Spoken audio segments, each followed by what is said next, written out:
شەرمەزار دەکەین و لە سەرۆکایەتی بەڕێز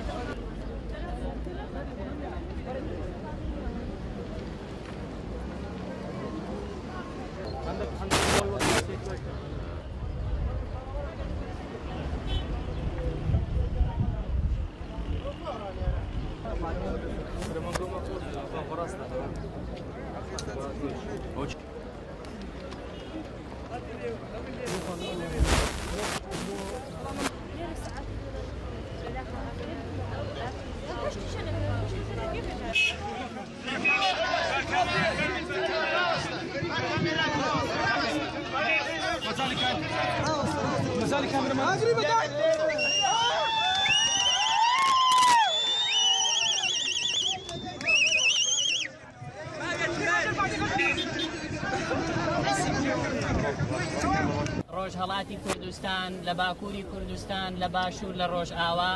دڵنیابن پشتیوانتانین، دڵنیابن هەرچی پێمان بکرێ لە ناوخۆ و لە دەرەوە ئەنجامی دەدەین بۆ ئەوەی دەنگی مەزلومیەتی گەلێک کە ئێستا بەرامبەر بە تیرۆریستانی داعش شەڕێکی گەورەی نێودەوڵەتی دەکا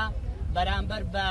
هێزێک کە دەیەوێت تعدای ناموز لە جوانانی ئێمە بکا لە ڕۆژاوای ڕۆژهەڵاتی کوردستان قابلی قبول نییە و دەنگتان داواکانتان بە بەرزی و بڵندی دەگەێنی نەجێی خۆی دیسان بەخێربێن بەسەر چاو. لە ڕووداوێکدا کە کچە کوردی خەڵکی مەهاباد